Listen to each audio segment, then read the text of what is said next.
E aí eu espero que esteja tudo bem com vocês, porque nós estamos felizes de te receber aqui na Rede Super de televisão com o nosso podcast Pode Crer, e hoje com um papo muito especial, um assunto super interessante que é muito importante você falar dentro da nossa igreja, dentro da nossa casa.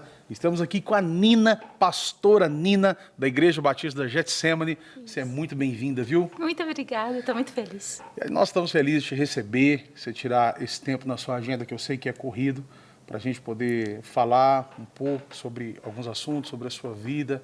E eu queria começar já perguntando assim, pastora Nina. Sim. Pastora Nina nasceu onde? Eu nasci aqui em Belo Horizonte, moro aqui desde então. Hoje moro pertinho da igreja, mas morei a minha vida inteira num bairro que chama Santa Terezinha. E hoje estou no Dona Clara e estou aqui, mineira desde sempre. Ó, você tem um jeito mineiro, sotaque mineiro, né? O mineiro não dá para esconder, É verdade. Né, onde ele está. Pastora, conta pra gente, assim, a área que você fala hoje é sobre sexualidade. Sim. Né? Você é especialista em falar sobre esse assunto, que é um assunto difícil de se falar dentro da igreja, é um assunto difícil de se falar dentro de casa, porque às vezes a gente não consegue separar, principalmente dentro da igreja, às vezes a gente não sabe qual a tonalidade para se separar. O que vamos informar sobre sexualidade e as questões do sexo de uma forma pornográfica também.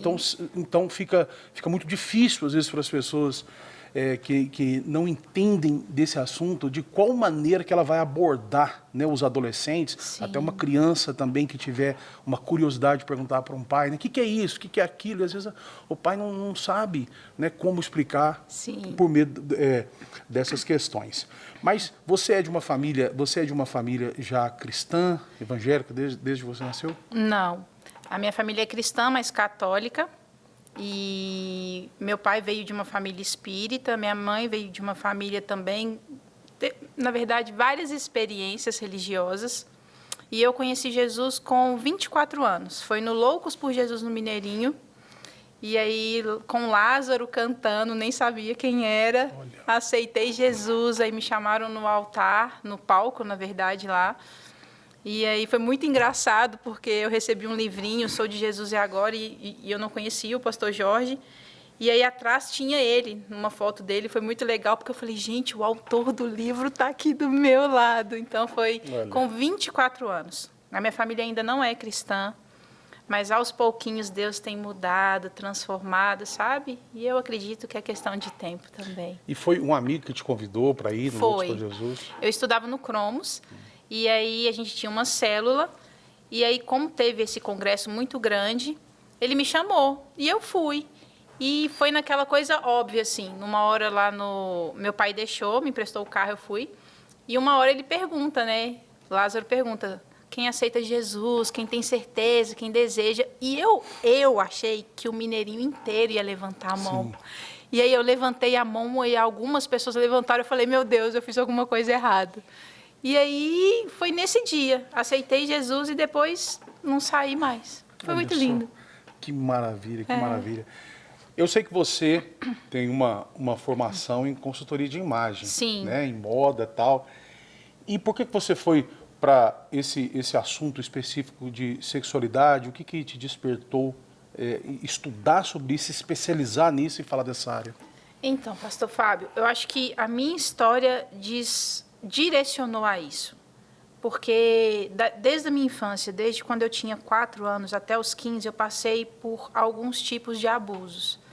Nenhum deles consumou o abuso sexual. Mas, exemplo, eu passei por um abuso num dia 31 de dezembro. A gente estava indo para a Lagoa da Pampulha. E eu, com 4 anos, morava num condomínio muito grande, 54 prédios. E estava indo chamar minha tia, que é de carona com a gente. E aí, um homem, porque o condomínio era aberto, todo mundo tinha acesso. Eu lembro da blusa floral, da estrutura dele, e ele me chamou para dentro de um prédio. Quando a gente entrou nesse prédio, ele me mandou tirar a roupa. E ele tinha uma arma, ele apontou uma arma para mim. E eu, pequena, obedeci. Tirei a roupa, ele mandou eu deitar. Eu lembro da ardósia, deitei na ardósia e ele com a arma apontada para mim. Só que o prédio, eles têm tipo não é parapeito, mas é um murinho para janela de vidro. E ele começou a tirar a roupa. Foi quando a primeira vez que eu vi um homem nu e ele com a arma apontada, só que ele olhou para fora. Quando ele olhou para fora, ele assustou. E aí ele guardou a arma, vestiu a roupa e saiu, e eu continuei deitada. Como ele não voltou, eu levantei. E, pastor, eu não sei te explicar o que eu senti naquele momento, mas a lembrança que eu tenho, porque quando eu vesti a minha roupa, eu saí desse prédio, tinham 2 mulheres do lado de fora conversando e rindo muito. Eu guardei tanto esse sorriso para mim, que a impressão que eu tenho é que eram anjos. Eu sei que eram mulheres, eu vi, mas foi algo além. Aquele sorriso me marcou naquela situação. Eu continuei indo para a casa da minha tia, chamei a minha tia e contei para ela o que tinha acontecido. Minha tia desesperou, me pegou no colo, contou para o meu pai. Meu pai me pôs no carro, a gente tentou achar e nunca mais vi. Essa foi a primeira situação. Depois eu tive um parente e ele tinha mania de encostar em mim de forma ruim e eu também criei uma repulsa nisso. E teve a questão de uma empregada que cuidava de mim e da minha irmã, que eu sou a filha mais velha. E meus pais sempre trabalhavam muito e a gente ficava com essa cuidadora. Só que ela não deixava a gente sair do quarto. Se a gente tinha sede, a gente bebia água da pia do banheiro. Quando ela ia dar alguma coisa para a gente comer, ela jogava no chão. Então, tipo assim, foram situações constrangedoras. Até quando eu fiz 15 anos e eu mudei de um colégio municipal para um estadual, só que só tinha vaga à noite. E um dia, porque assim, eu acho que tudo linka, mas eu não era bonitinha, sabe? Eu era arrumadinha, tipo, enfim. Então, um dia a gente estava no recreio e 2 rapazes me agarraram juntos. E eu fugindo deles, debatendo, não entendi por que aquilo estava acontecendo, saí correndo. E eles rindo, foi tipo meio uma chacota, sabe? E aí, no outro dia, quando eu cheguei na sala, eu entendi o que tinha acontecido, porque eles estavam fazendo uma aposta para quem ia ter a coragem de agarrar a menina mais feia da sala. Então, foram situações que eu vivi até meus 15 anos que mudaram muitas coisas na minha vida. Depois que eu conheci Jesus, e eu fui aprofundando na palavra e indo na igreja e tudo, até eu começar a trabalhar integralmente, que foi em 2018, eu via que as demandas eram muito altas na área de sexualidade. Dúvidas, o que eu estou sentindo, será que eu sou gay, muita coisa. E eu via que eu não tinha um estudo adequado, talvez, para ajudar. Tinha o que eu vivi, mas a experiência por si só, ela não é suficiente, porque senão eu falo só da minha vida. E foi quando eu comecei a estudar. Deus já tinha me falado sobre mulheres, que eu ia cuidar de mulheres, mas não especificamente na área de sexualidade. E aí eu comecei a estudar. Aí eu apaixonei. Porque eu vi que, mesmo que existam pessoas que nunca passaram por abusos, elas sempre vão ter dúvidas na área de sexualidade, igual você falou. Os pais, para falar com os filhos, tudo. Então, eu dediquei. E aí apaixonei. Então, é uma área que eu estudo sempre. Sim. Olha, quando a gente fala de abuso, né? Sim. Vamos colocar assim, num consciente coletivo, de uma maneira popular, quando a gente fala a palavra abuso, a gente pensa só assim em uma pessoa que foi literalmente estuprada, que teve a gente sabe que o estupro hoje tem várias formas, mas se houve uma conjunção carnal, Sim, né? sim. A gente pensa nisso, pensa Sim. assim, se a pessoa foi abusada, aconteceu isto com ela. Sim.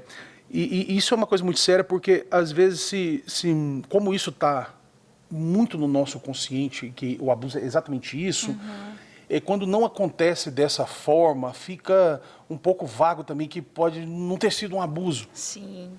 Né? Isso é comum. E a gente sabe dos traumas que é para uma criança igual você, uma criança com 4 anos, né?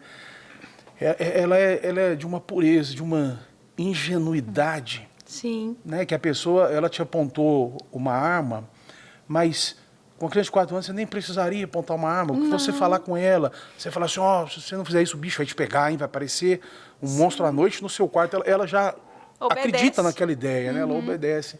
Então, realmente muita coisa covarde, né, que acontece nesse sentido, né? Como você falou, um parente que encostava em você já sentia de uma forma estranha, que te causava uma repulsa. Sim. Então, eu sei que esse assunto, quando a gente fala nele, dentro das igrejas, dentro dos lares, a gente fica chocado, porque é muito maior o número de pessoas abusadas do que a gente pode imaginar. Muito. Né?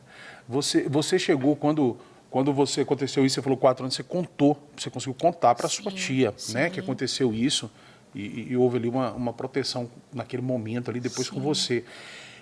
Depois, quando uma pessoa encostava em você, você se sentia assim, você chegou a contar para alguém, você chegou a falar, daí você via essa pessoa, você não chegava perto dela, o que eram os cuidados que você achou que na época você tomou em relação a isso? Sim, quando eu fui crescendo, exemplo, a questão do parente, eu não ficava onde estava.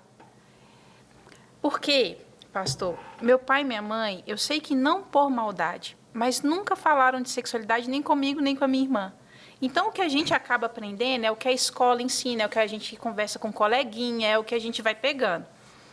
E aí, talvez de uma forma natural, aquilo que eu não gostava, eu saía. Então, se encostava na minha perna de uma forma que eu não queria, eu não ficava. Eu acho que eu ficava meio com raiva e acabava fugindo, sabe? Então, foi uma autoproteção mesmo, sabe? Eu acho que desde os 4 anos eu fiquei já alerta com isso. É o que você falou, não precisava de uma arma. Eu tenho tia, meu avô foi policial, minha tia também. E toda vez que eles iam na minha casa, eu tremia de medo quando eu via uma arma. Até eu assimilar o porquê. Até hoje eu tenho medo. Mas foram coisas que foram criando defesas em mim.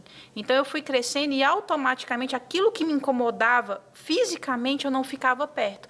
A não ser quando foi lá com 15 anos, lá no colégio, que fisicamente eu não tinha força para lutar contra 2 rapazes, mas consegui sair. Mas, fora isso, tudo que me incomodava, eu fugia. Sim. Tudo.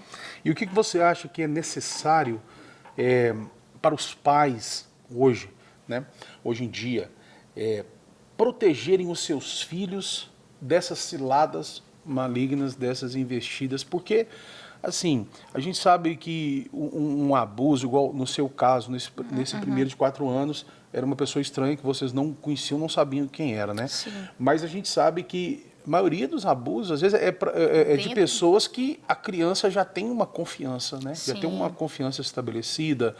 Ou se não tem uma confiança, pelo menos não é uma pessoa estranha para a criança, né? Sim. Naquele momento. Qual que você acha que são os cuidados básicos, primeiro, que o pai tem para proteger o filho, tanto fisicamente quanto emocionalmente também dessas coisas? Sim. Explicar o valor do corpinho. Explicar que tem certas partes que são íntimas, que não é todo mundo que pode encostar, que não tem brincadeiras que não são aceitáveis. Ensinar a criança a sempre falar quando algo estranho acontece, porque hoje, pelo menos na minha época não tinha, que era a questão da internet, do acesso imediato a qualquer coisa. E aí, hoje, você vê cada vez mais crianças novas com acesso a celular, tablet, enfim, tendo acesso a um mundo, igual você citou no início, sobre pornografia, porque os pedófilos, hoje, o que eu tento conscientizar as pessoas, tanto os pais quanto líderes na área infantil, é que o pedófilo ele é diferente de um estuprador. Um estuprador, ele quer cometer aquele ato, ele sabe que é errado, mas é doentio. A pedofilia, o adulto que se apaixona por uma criança, ele quer ter a conquista. Ele quer fazer a criança acreditar que aquilo é um ato de carinho, que aquilo é um amor. Então, ele nunca vai chegar e estuprar a criança. Ele vai tentar conquistá-la, sabe? Você está querendo dizer assim que o estuprador normalmente é uma pessoa que vai agredir fisicamente, que vai segurar, que vai prender, que vai ameaçar bater e fazer o que ele quer. Sim. E um pedófilo é uma pessoa que vem aliciando. Exatamente. Né? Vai conquistando aos poucos. Exatamente. De repente vai dar um presente, dar um chocolate, Sim, vai ganhando a criança daquilo ali. atenção. Entendi. Por isso que hoje nas igrejas, uma das coisas que eu tento falar é, o pedófilo, ele vai tentar infiltrar como um cara muito gentil, uma mulher muito gentil, proativo, que quer ajudar nessa área, mas porque, infelizmente, hoje a área infantil é assim, a gente precisa de voluntários. E é uma área que a gente tem muita dificuldade de conseguir voluntários. Então, quando tem alguém, você fala, é de Deus, é resposta de Deus. Aí você não procura saber, você não vê uma ficha criminal, você não sabe o histórico da pessoa e você coloca ela para cuidar de crianças. Quantos abusos eu já li em livros que acontecem na salinha infantil, sabe? Com outras pessoas. Então, é um cuidado que tem que se ter, porque o pedófilo, ele sabe exatamente o que ele está fazendo. Ele não quer um momento. Ele quer que a criança crie uma dependência, um sentimento por ele. Então, ele tem a questão da conquista. Então, os pais têm que entender que o pedófilo ou o abusador, ele está em qualquer lugar. Hoje, a gente vive uma situação delicada que, exemplo, eu amo criança. Mas tem criança que você não pode chegar e já carregar ou pôr no seu colo, porque você não sabe como que o pai vai interpretar. Sim. Então, tipo assim, hoje você tem que ter um zelo muito maior. Talvez as crianças não sejam tão abraçadas e acariciadas com respeito igual era antes, mas porque se criou um zelo de proteção mesmo. Então, os pais têm que entender que a criança ela tem que entender o que é um órgão genital, o que pode encostar, o que não pode. E os pais não precisam ter medo, porque, às vezes, a gente acha que criança não tem uma inteligência suficiente para captar isso, mas a verdade é o contrário. As sinapses nas crianças são bem maiores do que de um adulto. Então, o que você ensina uma criança, ela vai pegar com uma facilidade muito maior. Então, é necessário. Os pais têm que perder o medo e deixar de terceirizar essa responsabilidade para a escolinha, professores e coleguinhas. Porque a segurança, ela está dentro da família. Então, se hoje um professor falou errado com uma criança e o pai e a mãe já ensina, tem essa estrutura, a criança ela vai falar, porque ela tem segurança. E, às vezes, a criança não fala, alguém toca errado, porque ela não sabe que é errado. Igual eu, com 4 anos, eu obedeci porque eu entendia que eu tinha que obedecer ao adulto. Então, eu não tinha essa noção do que era errado. Tanto é que eu continuei indo para a casa da minha tia. E ela que desesperou. Sim. Então, aquilo me alertou. Mas os pais têm que falar. Eles têm que estudar. Se tiver dúvida, tem tanta gente especializada que pode ajudar. Eu tento fazer isso, mas tem que falar. Eu entendo o lado dos pais, assim, e é muito importante, que eu sou pai também, eu tenho 2 filhos, uma menina de 10 anos e um menino de 8 anos, a Esther e o Estevão. São crianças maravilhosas. Mas o que a gente percebe, assim, para um pai, às vezes, pastora, é que às vezes tem toda a questão, assim, da vergonha, né, de falar sobre esse assunto. Sim. E tem a questão também que, dentro da nossa cultura, né, pelo menos dentro da minha, o sexo sempre foi colocado de uma forma errada. Sim. Né, que é uma coisa assim, como é que eu vou dizer, é uma coisa... Cheia de tabu, cheia de tabu, né? Tá errado. Olha, pessoas que fazem sexo assim... não é de Deus. Exatamente, né, a pessoa que é arruaceira, que é mundana, que é isso, aí a pessoa que tem relação sexual. Exatamente. Né? Então, isso aí foi criando esses conceitos para os pais de que não vou é um assunto vergonhoso para se tocar, para se falar com o filho. Sim. E o outro problema que a gente vê como pai também é o medo que às vezes a gente tem de despertar algo na criança, falar, se eu falar com ele ou com a minha filha sobre isso aqui, né, que no órgão dela sexual assim, ninguém pode encostar, ninguém pode pôr a mão, será que eu não vou despertar a mente dela para essas coisas? Sim. E eu não quero, e aí você acaba não falando, sim, né? Porque você também não sabe a maneira, né? Sim. Como que você vai falar daquilo ali, né? Você vai chamar aquilo ali, você vai chamar o órgão sexual de quê? Será que eu falo que era nome? Será que eu falo que é um órgão? Será que eu ponho um apelido? O que eu falo? Isso né? acontece. Eu acho que essas são as barreiras, as dificuldades. Então, acredito que, assim, que os pais, eles têm muito para aprender. E dentro da igreja eu acho que mais ainda, né? Porque na religião foi criado essas barreiras, essas coisas, né? Mas eu acho importante essa conscientização. Olha, é totalmente entendível essa dificuldade dos pais, porque é igual você falou, pastor, a gente não foi ensinado a ser assim. Então, a gente iniciar algo que a gente não viveu é muito difícil. Mas essa dúvida de falar assim, e se eu falar de sexualidade com meu filho, será que eu vou estar instigando ele a pesquisar? As crianças são muito objetivas. Se você fala assim, olha, isso é uma vulva, ela vai falar, olha, tá bom, vou brincar. E ela sai. Ela não fica martelando aquilo. Nossa, será que ele não pode encostar? Porque a gente tem esse medo, mas a criança, ela é muito assim. Você ensinou, ela não vai ficar. Lógico que geram as dúvidas, mas ela não fica depois pensando.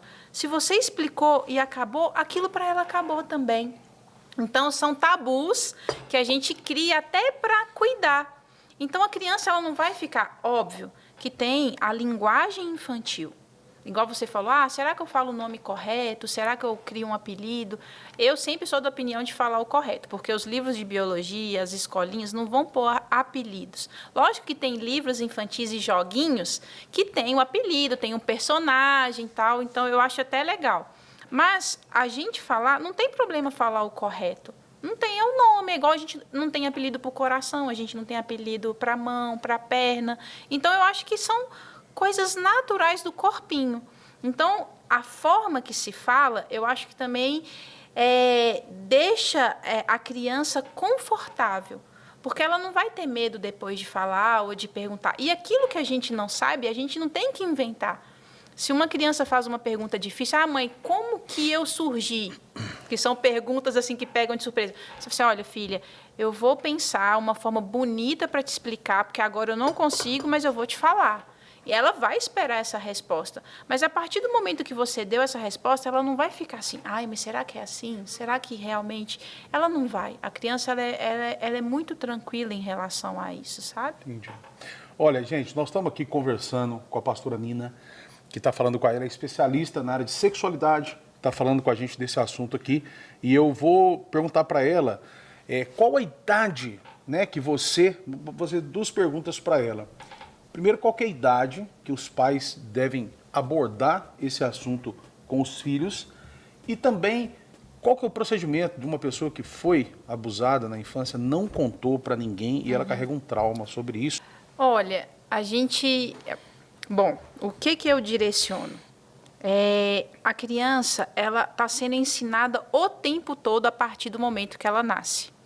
A mamar, quando ela sente dor, ela chora, ela está aprendendo o tempo todo. O que eu vejo é que quando ela começa a entender sobre o corpinho, quando a criança começa a entender a mãozinha, os gestos, é legal você já entrar, porque a sexualidade, que é uma coisa que a gente tem que falar sempre, sexualidade não é simplesmente falar de sexo. Por quê? O sexo dentro da sexualidade ele é um pontinho. A sexualidade ela é um mundo. Como a gente se comporta, como a gente fala, como o mundo nos vê, isso tudo diz sobre sexualidade. Com a criança, quando ela começa a entender sobre o corpinho, é muito legal.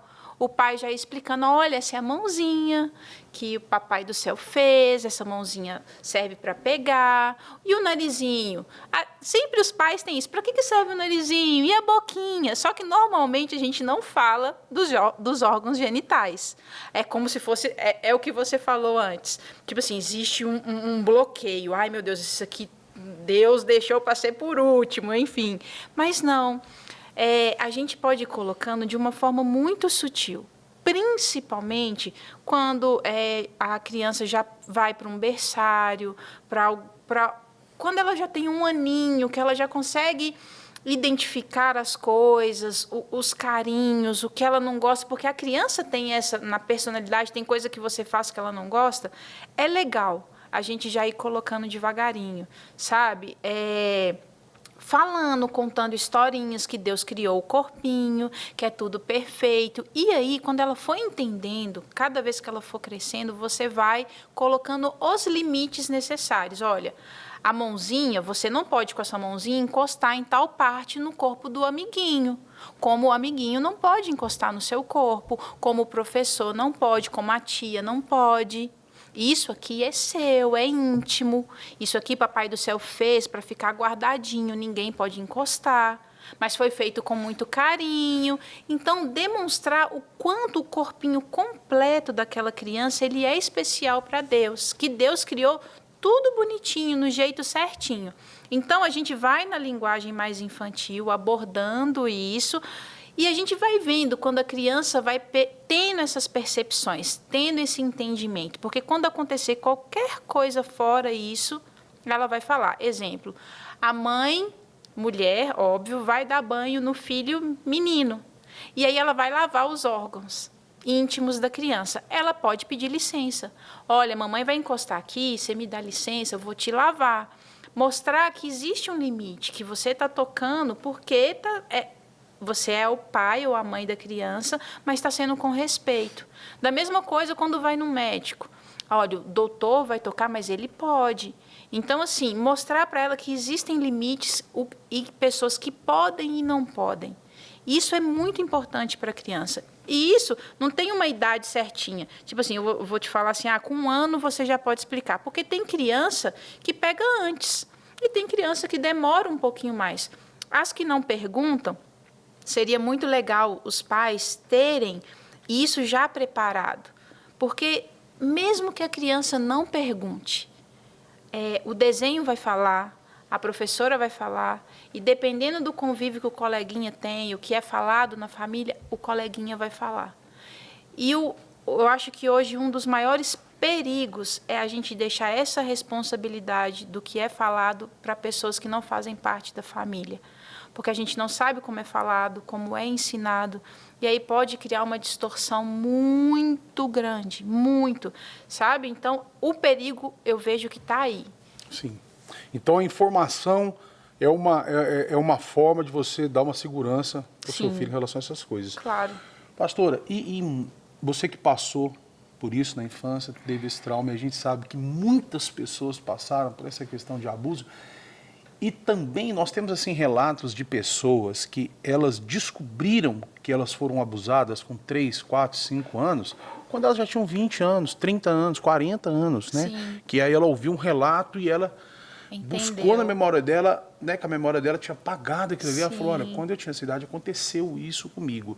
E a gente sabe que pessoas vivem traumas hoje, dificuldades, pessoas que levaram essa dificuldade na área sexual, até para o casamento. Sim. Porque ela tinha um bloqueio que ela não lembrava, que ela não sabia, mas depois ela ficou sabendo. Uma pessoa que tem essa informação hoje, ela identifica, né? Hoje ela já é um adulto e na infância ela foi abusada. Sim. Ela foi abusada. E naquela época ela não falou com ninguém, ela não contou para ninguém, né? Ou seja, não é uma coisa que hoje ela vai conseguir denunciar, avisar, qualquer coisa, colocar para fora naquele momento, né? Para ter um cuidado, uma cura. Uma justiça. Uma justiça, né? Em relação àquilo. Talvez a pessoa que abusou dela já até morreu, já nem está aqui mais, ou ela nem sabe, como no seu caso, vocês nem acharam o homem, nem sabem, nem tem notícia, né? Nada. De quem que poderia ser. Qual que é o passo que uma pessoa dessa precisa dar hoje para quebrar isso nela, para se libertar desse trauma do passado? Eu acredito que ela tem que colocar para fora. Aconteceu uma vez na Getsemane, a gente estava falando sobre o tema sexualidade e eu falei um pouco do meu testemunho. E no final, uma senhora, ela já devia ter quase 70 anos, ela estava chorando muito, muito, muito, muito, muito. E quando eu falei o que eu tinha passado, foi exatamente o que você falou. Ela não entendia que o que ela tinha passado era um abuso. E quando eu falei que o abuso ele não é só uma penetração, ele tem várias formas de uma pessoa ser abusada, ela entendeu que ela tinha passado por isso pelo tio dela. E ela não entendia, e ela chorava muito. Ela falava, eu nunca falei com ninguém. Eu achava que era uma coisa normal e hoje eu entendi que não era. E eu falei assim, olha, Deus te deu a oportunidade de entender e de sarar talvez algo que venha te machucando há muito tempo.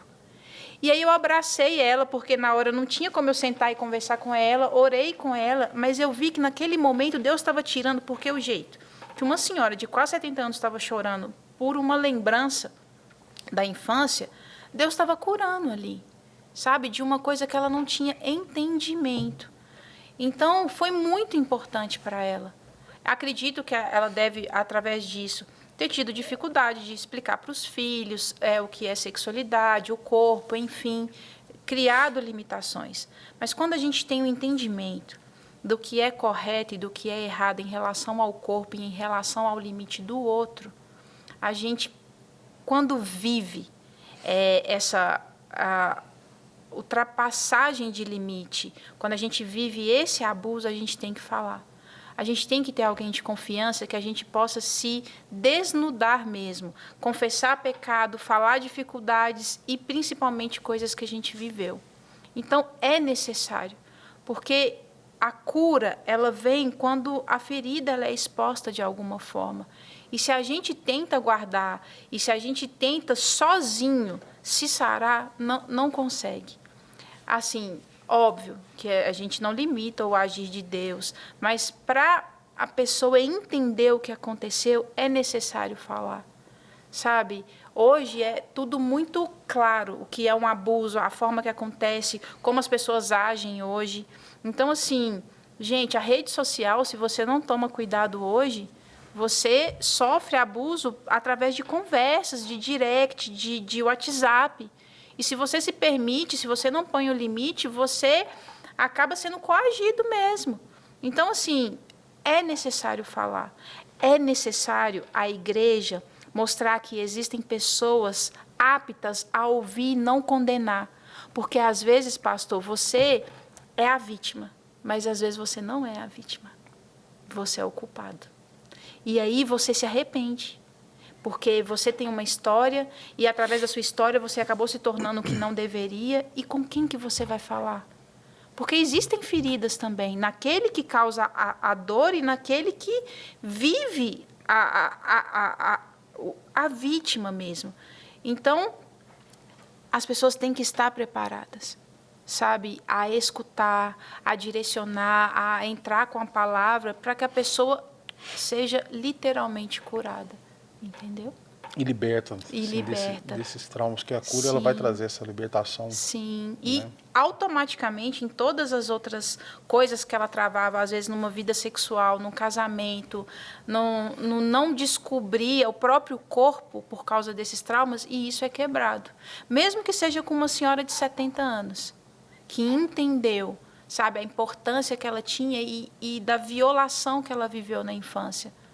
Com certeza aquilo trouxe algo mais sobre o amor, sobre o cuidado, quando ela entende que ela é preciosa e que ela não precisava passar por aquilo, entende? Agora, as pessoas que têm essa dificuldade, que são os abusadores, eu acredito também que eles se arrependam, sabe? Que Deus alcança o coração dessas pessoas e elas mudam. Então, tem que ter pessoas preparadas para ouvir também, porque não é todo mundo que vai conseguir ouvir um pedófilo e tudo que ele fez e demonstrar amor e Cristo para essa pessoa. Existem muitos obstáculos. Então, é assim, a gente tenta cuidar da vítima. Na verdade, são duas vítimas, só que cada uma agia de uma forma. Então, a gente tem que ter muita sabedoria, muito amor no coração, porque é uma área muito delicada. Mas eu acredito que é uma área que, mesmo com dores, Deus é capaz de sarar e mudar todas essas dores. Mas você acha importante, assim, também dentro do que a gente vive hoje, assim, lógico que a igreja, ela tem que estar preparada para receber todas as pessoas. Sim. E amar e cuidar. Mas você acha que um pedófilo, por exemplo, ele precisa ser denunciado? Claro. É importante ele receber essa cura, vamos pôr lá na cadeia, preso? Sim. Não tem que olhar para um pedófilo e falar assim, eu aceitei Jesus, então agora está tudo resolvido. Óbvio que não. É um crime. A gente não tem que anular isso, sabe? Porque toda atitude nossa tem uma consequência. E a pessoa que conscientemente escolhe fazer certas coisas, ela tem que viver as consequências disso. É importante, então, a denúncia, então, nesse caso, né? Se a pessoa foi abusada, teve um filho um relato sobre alguém que fez alguma coisa com ela, é importante procurar uma delegacia, denunciar. Pastor, tem uma amiga minha que o pai dela abusava dela e das irmãs. O pai. E a história é muito triste, porque são várias filhas. Ele assistia filme pornográfico com as filhas, sentado no sofá, encostava indevidamente nas filhas. Até que... Olha, tão... Se a gente fosse falar disso, são tantas vertentes, mas a mãe sabia e nunca denunciou. As meninas pequenas não entendiam o que era essa denúncia, por isso é tão importante você falar hoje, sei lá, do Disque 100, você falar do 190, você falar de como denunciar, porque isso salva vidas também.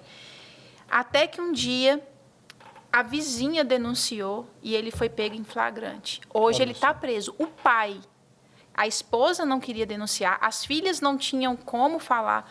Então, muitas vezes, a gente vai ter que ser voz de quem não consegue pedir socorro. Uma criança, ela não vai ter o discernimento e falar assim, vou ligar para a polícia porque aqui está acontecendo alguma coisa errada. Não.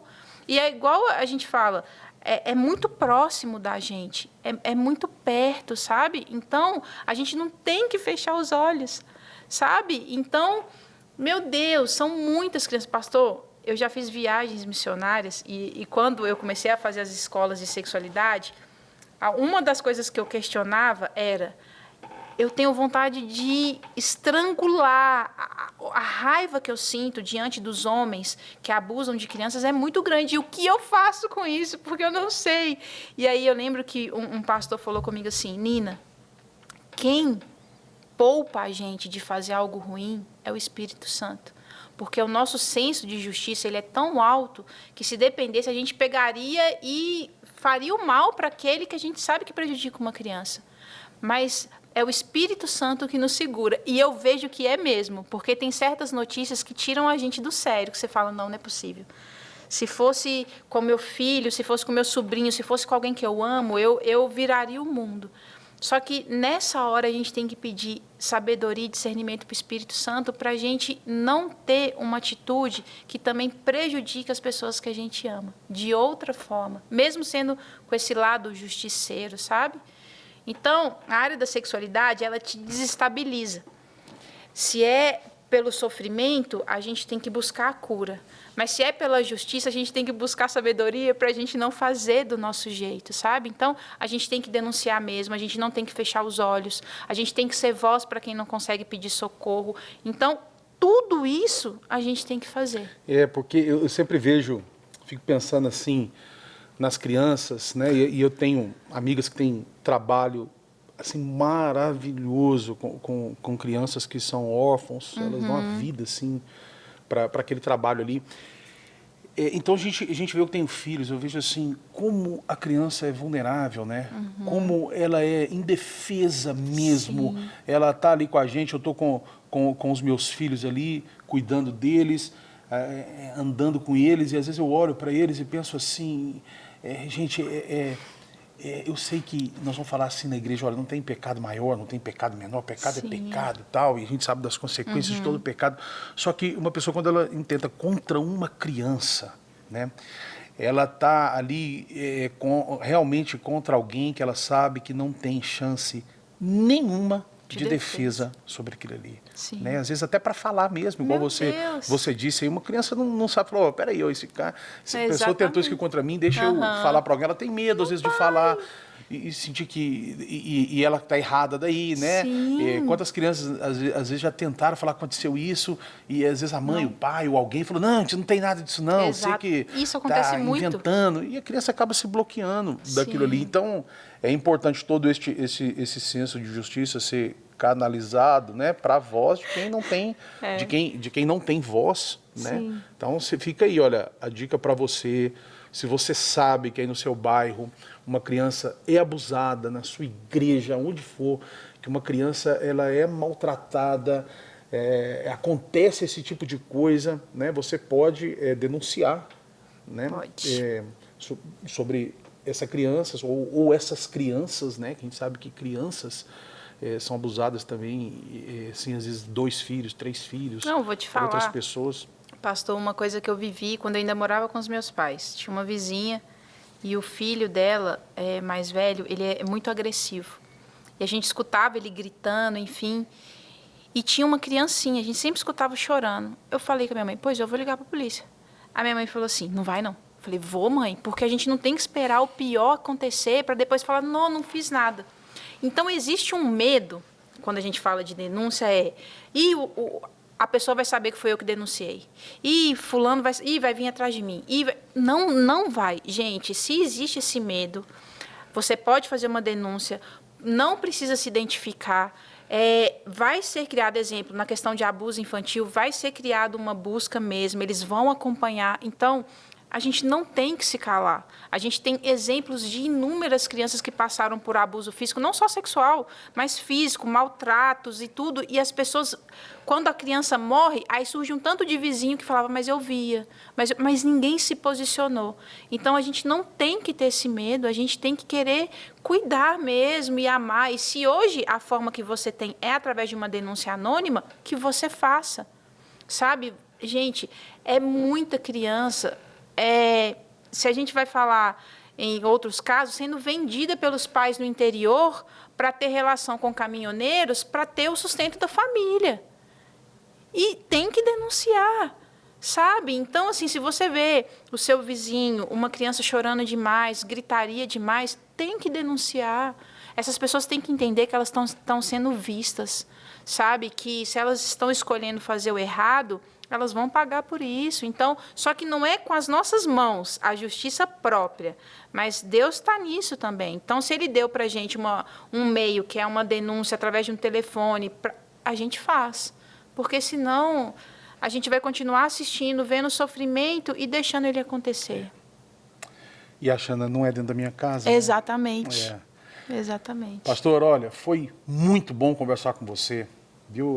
Foi um assunto assim, eu tenho convicção que nós vamos receber vários testemunhos, Amém. Ou pessoas que às vezes nem vão ter coragem de dar o testemunho, mas receberam no coração essa palavra, Amém. Essa libertação, né, de quebrar esses traumas. Pessoas que foram instruídas vão querer saber mais sobre o assunto para ensinar os filhos, para tratar isso na igreja. É verdade. Então, meu desejo é que realmente Deus te abençoe cada vez mais nessa área, te dê entendimento, lucidez, para que você possa sempre ter esta palavra de sabedoria e uma palavra profética para essa geração, né, da mesma maneira que você foi alcançado um dia.